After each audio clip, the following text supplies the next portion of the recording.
Flooding and tornado damage aren't the only problems we saw from yesterday's storms. There are now warnings about sewage in the water. The MWRA says there have been 2 sewage discharges near the Charles River. WBZ's Beth Germano is live for us along the Charles in Cambridge tonight with a look at what this means for people who enjoy that river, Beth. Well, and who wouldn't want to take out a paddleboard or a kayak on a day like today? But what you're not seeing here along the sparkling Charles River are the pollutants caused by yesterday's heavy rain. And now warnings about using this waterway and others due to something called CSO.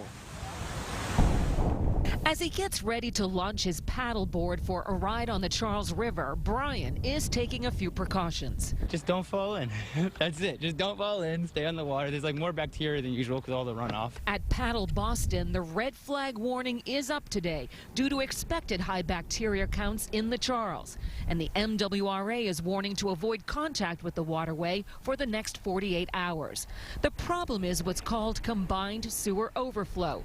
When treatment facilities are so overwhelmed by heavy rainfall, untreated sewage has to be discharged. We're basically saying there's too much actually poop in the water still. There's too much bacteria that might make you sick. And so stay away and let that clear out of the system. Patrick Heron with the Mystic River watershed says it's been an overwhelming year already, pointing to 12 million gallons of untreated sewage that have spilled into the Alewife Brook, not even counting yesterday's deluge. This year alone, we've seen about double the volume as we would expect in what they call a typical year. The MWRA pointed to 2 entry points along the Charles, and in Lowell, where the treatment plant there was also overwhelmed, there are similar warnings about using the Merrimack River. We have started issuing notifications to the public, just reminding them that this has happened and that they should avoid recreational contact with the Merrimack River for a couple of days. Which is tough in the calm of a sunny day after the storm.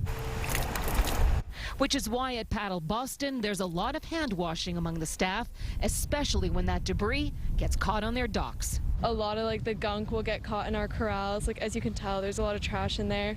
We do try our best to pick it up when we can, but it just always piles up.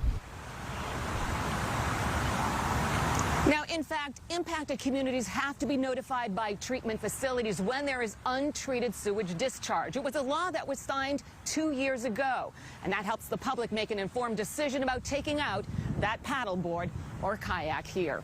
Reporting live from Cambridge, I'm Beth Germano, WBZ News.